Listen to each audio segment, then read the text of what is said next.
Bonsoir. Hello. Bonsoir. Ah oui, bonjour, il y a quelqu'un. Okay. La fois où il est en retard dans mon segment. Ah non, jamais en retard. Je suis là, toujours là. C'est-à-dire tous les jours. C'est comme une migraine, tu sais, qui revient sans arrêt. Ah bon?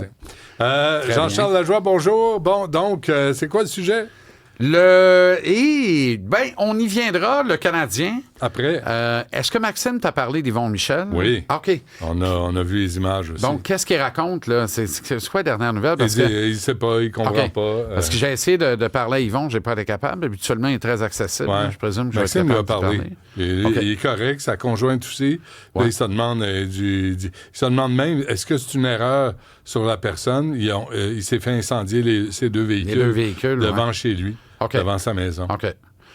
Donc, lui, il n'y a pas aucune espèce d'idée de où ça peut provenir. Puis, OK. Bon, ben, écoute. J'en ai pas plus à dire, je ne sais pas. Espérons que c'est un cas isolé, là, puis qu'il n'y aura pas de. Puis que ça va s'en tenir à ça. C'est violent, par exemple.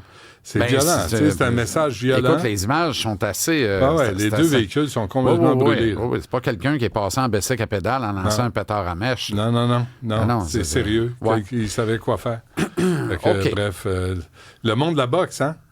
Des fois, ben là, c'est ça. c'est parce que c'est ça, le raccourci est facile à faire avec l'industrie de la boxe. Ouais.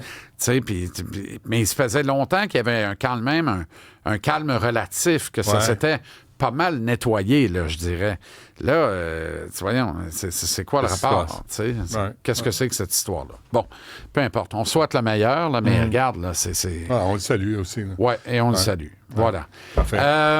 Le Canadien accueille les Sénateurs d'Ottawa ce soir. Hey, c'est pas des maudites farces. Tu te rappelles octobre, quand je te disais c'est un rythme épouvantable, on joue 11 matchs en 22 jours. Ouais. Mais là, on ajoute un jour, on ajoute 2 matchs. Parce que? On joue 13 matchs en 23 jours à compter de ce soir, d'ici la pause de la Nativité. Ah oui? 13 matchs en 23 jours. 8 des 13 à Montréal. À 4 reprises, on joue des dos-à-dos, ce qu'on appelle des back-à-back, des dos-à-dos. Donc, 2 matchs en 24 heures. À 4 reprises dans cette séquence-là. C'est une séquence folle et follement éreintante pour une jeune équipe. Mais pour toutes les équipes. Pour toutes les équipes. Mais là, le Canadien, c'est spécial, celui-là. Là. Le 13 en 23, Benoît, là, ouch! Ouch! C'est plus fort que le 11 en 22 d'octobre, duquel on est sorti grandi, d'ailleurs, on s'en rappelle, avec 16 points de classement. On ne sait pas comment ils vont réagir. Ben c'est parce que, écoute ça, là. Novembre, on avait des adversaires un peu plus solides qu'octobre et plus solides que ce qui nous attend là en décembre. Il y a seulement 6 des 13 matchs, au moment où on se parle, qui vont être disputés contre des équipes qui sont actuellement classées dans le tableau des séries. Seulement 6. 3 de ces 6 matchs-là sont contre les Penguins de Pittsburgh que tout le monde voyait dans la cave de la cave. Et là, ils sont actuellement accrochés au tableau des séries.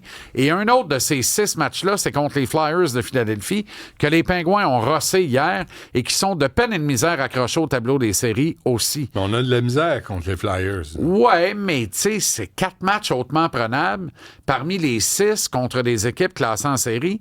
Les 7 autres matchs sont contre des équipes qui ne sont pas classées en série actuellement.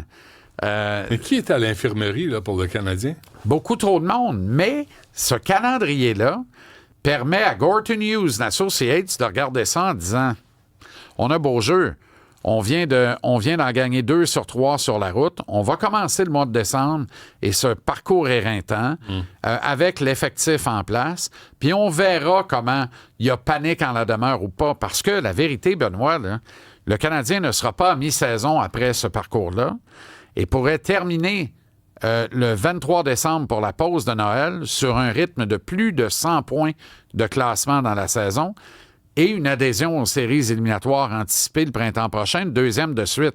Tout ça sans se casser la nouille, là, sans être obligé de vider le club pour faire une acquisition de premier ordre. C'est très intéressant, tout ça. Ouais, pour vrai. On est tanné par la peau des dents. On veut une équipe qui s'affirme, qui s'installe, qui gagne, qui va en perdre, c'est sûr. Oui, mais 100 points de classement, là, c'est une équipe qui s'affirme, qui s'installe, puis qui gagne. Mais tu sais, à un moment donné, on parlait du Canadien, là, puis j'avais l'impression qu'on pouvait en parler sans avoir de doute. est-ce qu'il va être capable? Est-ce qu'il va lever le poids? Ouais. Est-ce qu'il va y avoir quelqu'un devant les buts?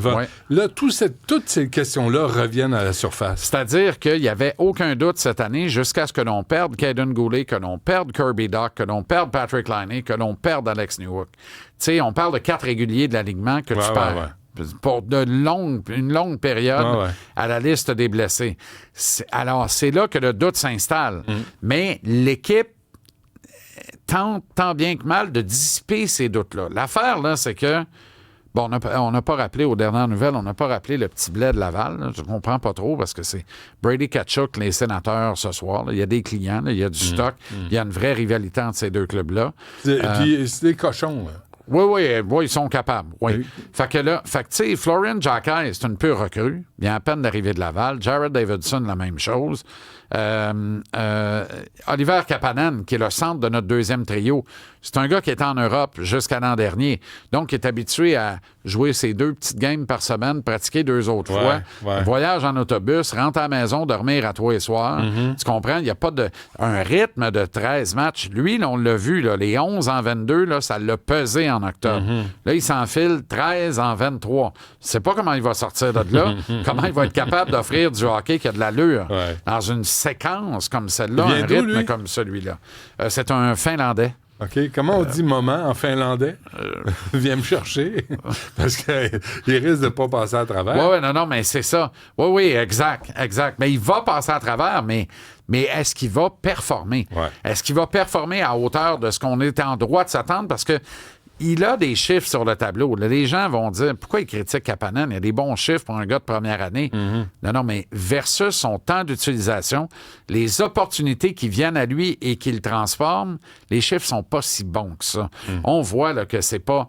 En tout cas, au moment où on se parle, c'est certainement pas un centre de deuxième trio d'une équipe qui rêve aux séries éliminatoires. Puis je pense que ça ne le sera jamais non plus.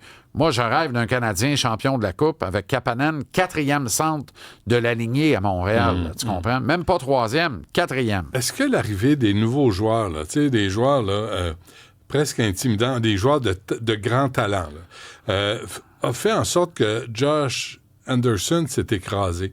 Puis qui s'est dit, on me demande plus rien, je vais faire ma job coin-coin. De temps en temps. Je suis pas d'accord parce que l'an dernier, il y a eu une saison extraordinaire. Il y a eu un départ en demi-teinte cette année. Là, il joue à nouveau comme l'an dernier. Oui. Oui, il est dans de bonnes passes, Anderson. Non, il est très solide. Il vole sur la glace, il frappe tout ce qui bouge, va chercher son petit but, ça et là, fait montre de caractère et de leadership. Ouais. Non, il se comporte très, très bien. C'est Gallagher que c'est vraiment plus difficile cette année.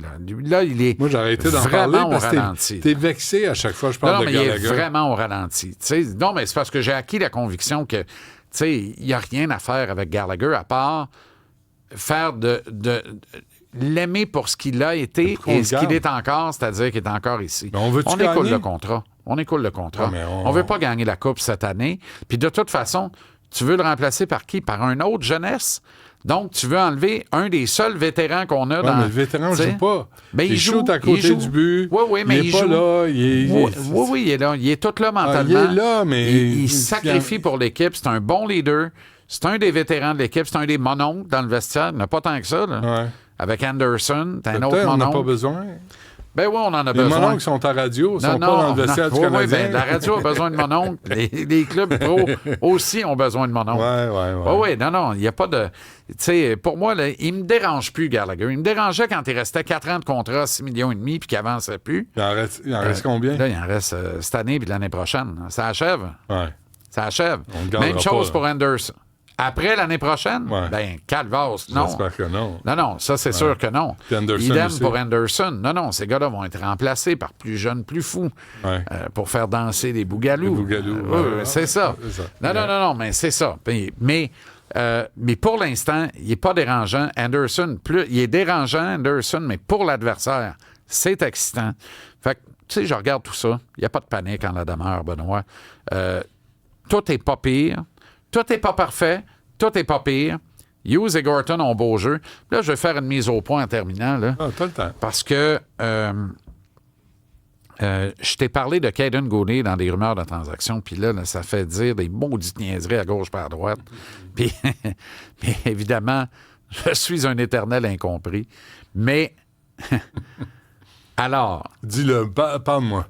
Moi, je te comprends, Jean-Charles. c'est documenté et c'est confirmé. Le nom de Caden Goulet circule dans les rumeurs de transactions pour des raisons évidentes. Son nom est mentionné dans des discussions entre des équipes, particulièrement de l'Association Ouest et le Canadien. Mais il n'est pas blessé? Ce n'est pas vrai de dire que le Canadien raccroche la ligne lorsque quelqu'un nomme Caden Goulet. Arrêtez de dire ça, c'est de la marde. C'est pas vrai. Surveille ton Vous langage. induisez le public, c'est de la bouillie. Merci. C'est de la bouillie. Oui. Vous induisez le public en erreur Oui. quand vous dites ça. Peut-être vous faites-vous le porte-parole de la patrie. Parfait. Vous avez le droit. Si c'est ça, assumez-le. Mais dites pas ça au monde. Dites pas ça au monde. Parce que ça correspond à dire aux gens, puis poser la question comme ça. Là. Est-ce que Caden Goulet est un intouchable chez le Canadien de Montréal? Pensez-y comme fois avant de répondre à cette question-là. Là. Est-ce que Caden Goulet est un intouchable? Parce que si la réponse est non, puis je vous le dis, moi je la connais la réponse est non. Parce qu'un intouchable, c'est quelqu'un que sous aucun prétexte tu vas échanger. C'est Le Suzuki. Canadien, là, il y a Nick Suzuki, d'après moi, est un intouchable. Caulfield. Cole Caulfield, probablement, mais je peux pas l'affirmer avec Hudson. certitude. Lane Hudson est un intouchable chez le Canadien. Jacob Fowler, peut-être, à Laval, est intouchable chez le Canadien. Des intouchables, là, t'en as pas dans la vie. Tu comprends? T'en as peu, très peu. Les équipes en ont une moyenne de 1, peut-être 2. Les meilleurs clubs en ont 4-5, pas bien plus que ça. Après, tout est jouable. Je vous rappelle que l'Avalanche du Colorado... Demidov, c'est un intouchable? Non, je ne suis pas prêt à dire ça. Non. Je vous rappelle que l'Avalanche du Colorado, il y a un an, a échangé Mikko Rantanen. Juste pour vous replacer le portrait dans la perspective un peu, là. Vous remettre le paquet à bonne place, puis les deux noirs dans le bon ordre. Non, mais tu regardes ça, puis tu te dis, OK, ils ont échangé Rantanen. Ça n'en porte pas plus mal un an plus tard, d'ailleurs, là. Ils ont un gars qui a les mêmes chiffres sur le tableau, qui gagne la moitié de son salaire, ou à peu près, Martin Netcash. Ah ouais. Alors, puis l'Avalanche perd pas. Tu l'as vu, la volée qu'ils nous ont donnée samedi. Là. Ils ne perdent pas. Les Stars de Dallas vont très bien avec Mikko Rantanen, cela dit aussi. Là, transaction gagnant-gagnant. Alors, pose-toi la question. Est-ce que Caden Goulet est un intouchable? La réponse, c'est non. À partir de ce moment-là, arrête de dire que le Canadien raccroche quand le nom de Caden Goulet est mentionné dans une transaction. Okay. Ça, c'était ma philosophie à Saint-Saëns du jour. Ce que ça cache en arrière de ça, je suis pas en train de te dire que Caden Goulet va être échangé. Je suis en train de te dire que le Canadien va devoir bouger tôt ou tard et va devoir y mettre le prix tôt ou tard. Et que si ce prix devait être Caden Goulet, la signature de la prolongation de contrat à Mike Matheson permet de commencer à réfléchir dans cette direction-là, même si l'objectif numéro 1 est de garder Goulet à Montréal, mais surtout de le garder en santé, bout de science. Mais là, tu l'échangerais pour avoir quoi? Un centre au deuxième trio ton de centre l'équipe. au deuxième tir. Tabaslac. OK, c'est correct. Bon, c'est tout? Mais non, mais qu'est-ce que t'as contre un centre de deuxième trio, toi? Martinez-Ferrada, finalement? C'est dans le bras. Ça s'en vient-tu? C'est dans le bras. Moi, j'attends ça, là. C'est dans le bras. Ben, je veux pas m'en mêler. Non. Je pourrais le faire, mais... C'est dans le bras. Mais je pense que je peux faire le meilleur job. Mais j'ai autre chose de peut-être plus fort que ça, même. Peut-être plus fort que ça. Hey, toi, Non. prétention. Non, tes prétentions. Un C'est Québécois quoi? d'origine iranienne qui a fait fortune, qui est diplômé de la John Molson School of Business de l'Université Concordia et qui a fait sa fortune dans les plateformes de contenu en continu à travers le monde. Il a accès à des dizaines de milliards de capitaux et il caresse un grand projet de dire, nous allons le construire et ils vont venir, comme dans le film Fields of Dream, mettant en vedette l'inénarrable Kevin Costner.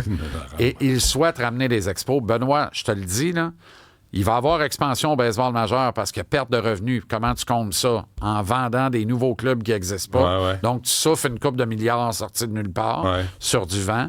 On est classé pour ça, voire acheter une équipe et la transférer à Montréal. Il y a des clubs à vendre dans le baseball majeur, puis il n'y a pas assez d'acheteurs pour les acheter, parce qu'actuellement, sans plafond salarial, c'est une ligue qui n'est pas gérable. Sauf que tout le monde le sait. Il va y avoir conflit avant longtemps, et il va en résulter un plafond salarial.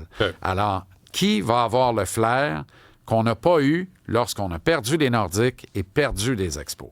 Ben, je pense que ce gars-là se profile de façon intéressante, puis il s'en cache même pas. Je trouve ça bien le fun. C'est pour quand? Bien, des fois, là, quand tu as une volonté, ça peut aller plus vite qu'on pense. Parfait. Ce qui peut nuire au projet actuellement, là, c'est que tu n'as pas de stade en attendant. Parce que le stade olympique n'est pas prêt. Fait que quand le stade olympique va être prêt, ça peut être à tout moment à partir de là, parce que tu as un parc en attendant de construire l'autre. Tu comprends? Fait que tu peux prendre ton projet. Après, là, tout le monde a compris en Amérique, j'espère que tout le monde a compris, puis j'espère que dans le Québécois qu'on le comprend aussi, là, ce sont des déplacements de capitaux dans ton portefeuille. C'est pas, arrêtez de me dire, ça coûte 3 milliards, ça n'a pas de bon sens. Si tu l'as, pogne-le, puis déplace-le là. Puis tu vas voir tes capitaux travailler tout seul pendant que toi, tu vas manger le bretzel géant avec sa sauce fromagée puis descendre 2-3 petites mousses dans un parc en plein air. Ouais, c'est comme ça qu'il faut réfléchir à prix abordable, et raisonner. s'il vous plaît. À prix abordable. Non, oui, tout ça à prix abordable. Puis un beau parc de 33-34 000. En masse. C'est fini les affaires de 60 000. Non, on n'en veut pas. Puis un club dans la section Est de la Ligue américaine pour recevoir les Boston Red Sox, mes New York Yankees et les Blue Jays d'une majorité de Québécois. Mais ça achève. Parce qu'avec le retour des expos, désormais les expros, tout redevient possible. On a confiance. Bonsoir. Merci Jean-Charles. À demain.